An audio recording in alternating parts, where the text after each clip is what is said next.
O te toe whaatalo whātu I lau whaafonga anga I le nei tae au, mā lole soifua manuia o si mea lau whaafonga, Talafola Radio Samoa mo le nei aso lua.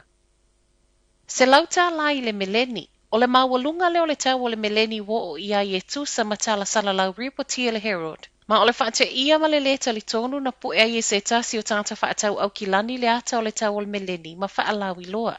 Tali le supermarket ia wharo lea nā sia I lea tangata whaatau. Ona ua le o toe mā ua se meleni I ni usila I le taimi nei o le mafu anga leo le oka mai ai au se tālia. Ma ua tau ngata ai molona tau. I reporti o lo whaelo ai, o le tau o lo whaapipi I le meleni e se lau ma le lua tā la ma le lua sefulu lima sene, ma e tūsalo na mamafa ma le sefulu kilo kalama, po o le sefulu tā la I le kilo e tasi. O le whaelo ai lea tangata whaatau o le tau o le meleni na whaate I ai ma le to atele. Ai mai le Consumer New Zealand o lo una ia tangata whaatau a whai ele o mauti noa le tau o se oloa. Ele leo na wa ai le isi supermarketi po o le ale tau o lo o la tau whaatau inai. I whamamonga le Stats New Zealand Food Price Index, ono tesi ma le whapa sene walua I lunga le tau o loa ia aperilo le tausanga nei, whaatusa I le taimi lava le nei o le tausanga walu, ai tesi ma le ono pa sene walua I lunga whaatusa le masino mati. O le awha amatu umai le malo le vesoa soani e toto ai la awe o atu I le tolu se fulu lima afe I a onga, o le whaasilisilanga le amai le malo I le aso saa. Po le aso fo ina pa u I ai le abadjai o le nei tausanga, ma I reporti o lo wa ai le malo e toe whaaolaola le aso e whaataua mo le toto ino la au. O le fesoa soania le malo le a mawai avanoa o a o ngai whaase fulu e anga waa mo le toto ino nei la au.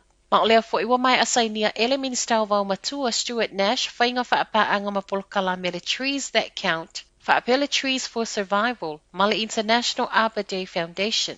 O se whainga whaapaanga le asanga una iai, le manui o le vau matua e totono a New Zealand, ma o le totoi na fo o la au o whailo mai o le a fesoa soani lea, I suinga o le tau e tusa masaunoanga le minister.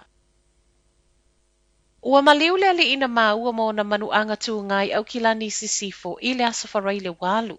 O le tae au le aso wharai le na mawai Benjamin Campbell James McIntosh tolu se fulufitu tausanga. I lunga le awala I Glendale I Glen Eden, ma whaatope tope atu ai loa I le whalemai.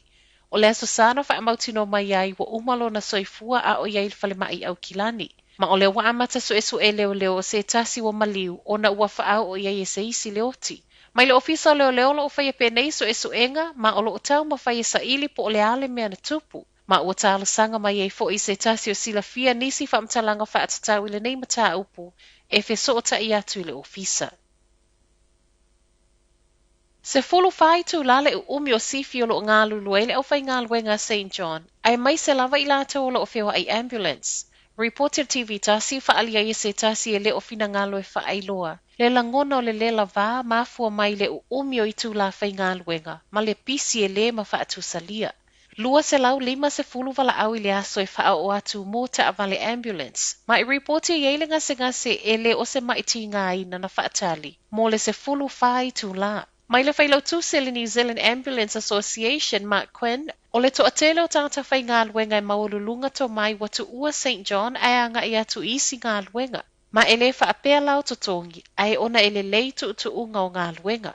O au nanga nei a ambulance o lo momoli fuai tangata ua wha amaunia wa mauel COVID il whale maa iau no masa totongi. Ma a ofisoa soani ai la I ngase, ele o whai ngō fia ele au whai ngā luenga. Ua toe au ngani mai ai St. John I tangata e le o iai I se tūlanga ua matua e mo o mia wawea le wa ai o le fō mai e wha awheso o ta e mua le fō mai wha ale a inga po o lau GP. Matala muli, masalo mia le toe tūla I mai o se isi fo I oso wha inga ta whana mai le ta avale a olo o alu pēa na pō I au kilani. Tu ufa atasia tala fōlo o so e so e leo lea ma ta upu. Ma e wha apeo se tasi na ia ta whana ina le whale I Selder Avenue I Clover Park, lata I le tūlai fitu ana pō. I reporti e lei se isi no whaamanu a lia, ma e lei fo I se tasi o mai le tau nei wa mō lia nei ma ta upu a o wha awawai pēa so e suenga. O le ua savali le tolu vai aso so o whetawa ina solo mai le telo vaengo au kilani o so wha inga wha penei wha o ngaila au malosi. E ta whanai whale o ainga whaia mai totono o ta avali. Tala nao le nei tae au, manuia le nei aso.